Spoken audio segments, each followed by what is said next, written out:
warahmatullahi wabarakatuh. Yang terhormat, Ibu Wiwin Julianti, SE SPD MAK, selaku dosen pengampu mata kuliah pengantar akuntansi 2, serta teman-teman semuanya yang saya banggakan. Sebelumnya, perkenalkan nama saya Aulia Putri Amanda dengan NIM 2403102135 dari kelas 2G, Program Studi Manajemen Fakultas Ekonomi dan Bisnis Universitas PGRI Madiun. Pada video kali ini, saya akan mempresentasikan yaitu terkait analisis laporan keuangan PT UPI Indojelly Ligum Tbk pada tahun 2024.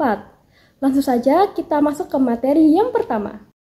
Yang pertama di sini kita membahas nama dan bidang usaha. Nama perusahaan di sini yaitu PT UPI Indojelly Ligum Tbk. Bidang usahanya yaitu bergerak dalam industri makanan ringan, khususnya produksi kembang gula lunak atau soft candy dengan kode KBLI 10734.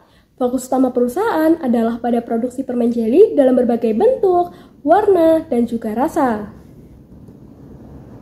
Kemudian kita masuk ke tahun IPO dan kode saham. Sebelumnya IPO di sini yaitu Initial Public Offering. Nah, UPI di sini resmi mencatatkan sahamnya di Bursa Efek Indonesia atau BEI pada tanggal 25 Maret tahun 2025 dan sahamnya diperdagangkan dengan kode saham UPI atau YUPI. UPI resmi mencatatkan saham di Bursa Efek Indonesia atau BEI setelah mendapat pernyataan efektif dari Otoritas Jasa Keuangan atau OJK pada tanggal 18 Maret tahun 2025. Kemudian kita masuk ke produk unggulan atau segmen bisnis utama.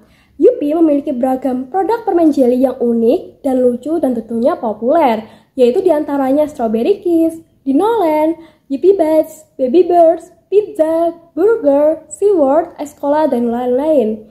Kemudian, segmen bisnis utama UPI di sini dibagi menjadi dua. Yang pertama, produk bermerek sendiri atau UPI Brand, yaitu menjual permen dengan nama merek UPI. Kemudian yang kedua ada OM, yaitu Original Equipment Manufacture, yaitu memproduksi permen untuk merek milik pihak lain, baik di dalam negeri maupun di luar negeri. Kemudian kita masuk ke pasar utama dan stabilitas operasional. UPI memiliki pasar utama yaitu domestik, seluruh wilayah Indonesia. Kemudian UPI juga melakukan ekspor ke berbagai negara yaitu Asia, Timur Tengah, Eropa, Amerika Utara, dan juga Australia. Kemudian stabilitas operasional UPI di sini yaitu UPI tetap mempertahankan profitabilitas tinggi dan efisiensi operasional walau pendapatan sedikit menurun. Pembayaran dividen besar menunjukkan kondisi keuangan yang sehat. Kemudian kita masuk ke ringkasan performa terakhir perusahaan. Yang pertama yaitu kita membahas pendapatan bersih atau net sales. Pendapatan bersih atau net sales di sini yaitu total penjualan bersih yang dihasilkan langsung dari kontrak dengan pelanggan. Di sini dilihat dari PPT terdapat 3 tren pendapatan bersih. Yang pertama yaitu pada tahun 2022, perusahaan mendapatkan pendapatan bersih yaitu sebesar 2,87 triliun rupiah. Kemudian pada tahun 2023, perusahaan mendapatkan pendapatan bersih sebesar 3,13 triliun rupiah. Dan yang terakhir pada tahun 2024, perusahaan mendapatkan pendapatan bersih sebesar 3,04 triliun rupiah. Terjadi sedikit penurunan sebesar 2,94% dari tahun 2023 ke tahun 2024, tetapi masih dalam batas wajar.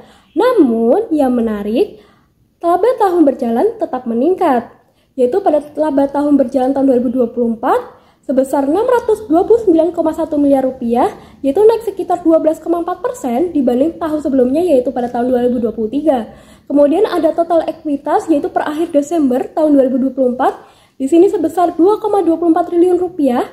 Kemudian ada dividen tunai pada tahun 2024 yaitu 490 juta rupiah. Kemudian ada aksi korporasi yaitu stock split pada tanggal 15 November tahun 2024, rasio 1:20 dari Rp1.000 menjadi Rp50 per lembar. Di sini artinya satu lembar saham senilai Rp1.000 dipecah menjadi 20 lembar saham masing-masing senilai Rp50. Tujuannya adalah agar harga saham lebih terjangkau dan partisipasi investor meningkat. Dan yang terakhir di sini ada EPS, earning per share, yaitu laba per saham.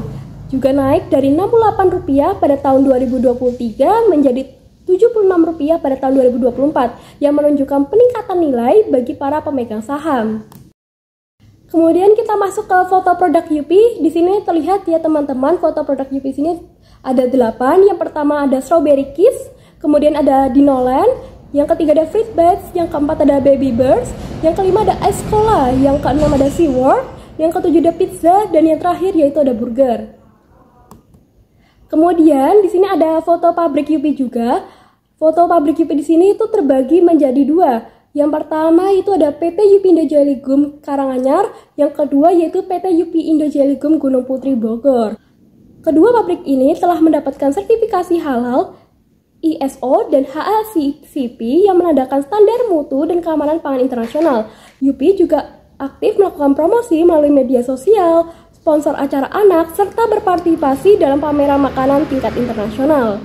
Kemudian di sini ada logo dan tagline, yaitu pada tahun 2024 logo tagline di sini yaitu Yupi dengan tagline Let's Re-Energize, Let's Recharge, yang dimana arti tagline ini yaitu menyampaikan semangat baru untuk menyegarkan konsumen lewat produk yang inovatif dan menyenangkan. Kemudian Yupi juga mempunyai logo dan tagline yang populer di masyarakat, yaitu dengan logo Yupi dan tagline-nya kenyangnya bikin happy. Selanjutnya yaitu kita masuk ke grafik saham atau tren pendapatan. Di sini terlihat ada gambar grafik tren pendapatan PT Yupi Indo Jelly Gum Tbk pada tahun 2022 sampai 2024. Namun, grafik saham di sini belum ada karena Yupi baru melakukan IPO atau Initial Public Offering pada tanggal 25 Maret 2025. Data grafik saham historis belum tersedia. Namun, grafik pendapatan perusahaan PT Yupi Indo Jelly Gum Tbk pada tahun 2022 sampai 2024 dapat ditampilkan dengan bentuk line chart seperti yang terlihat di slide PPT. Kita lihat tren pendapatannya yaitu pada tahun 2022 mendapatkan pendapatan sebesar 2,87 triliun rupiah, kemudian pada tahun 2023 mendapatkan pendapatan sebesar 3,13 triliun rupiah yang dimana ini naik 9,11%. Kemudian pada tahun 2024 mendapatkan pendapatan sebesar 3,64 triliun rupiah yang dimana ini turun sebesar 2,94%. Grafik ini menunjukkan pertumbuhan pada tahun 2023 dan sedikit penurunan pada tahun 2024. Namun, profitabilitas tetap tinggi. Selanjutnya kita masuk ke potongan berita atau media coverage. Beberapa berita penting yang relevan dan muncul di dokumen resmi, yaitu yang pertama ada Yupi bagi dividen sebesar 490 miliar rupiah, tetap untung meski penjualan turun. Ini diambil dari laporan tahunan Yupi pada tahun 2024. Kemudian ada stok split saham Yupi, rasio 1:20, perluas akses investor. Ini diambil juga dari laporan tahunan Yupi tahun 2024, dan juga Yupi resmi melantai di bursa saham Yupi siap diperdagangkan, yaitu diambil dari Bursa Efek Indonesia atau BEI. Kemudian kita masuk ke visi dan misi perusahaan.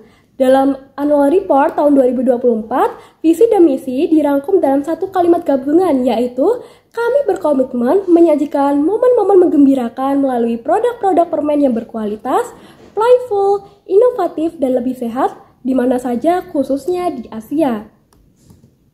Dan yang terakhir kita masuk ke struktur pemegang saham utama. Struktur pemegang saham utama di sini itu dibedakan menjadi dua kepemilikan.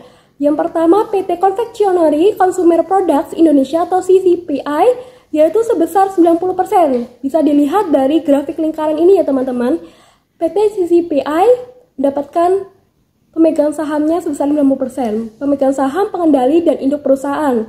Kemudian sisanya yaitu 10% itu adalah publik atau masyarakat, yaitu melalui penawaran umum perdana atau IPO, yaitu Initial Public Offering di BEI atau Bursa Efek Indonesia.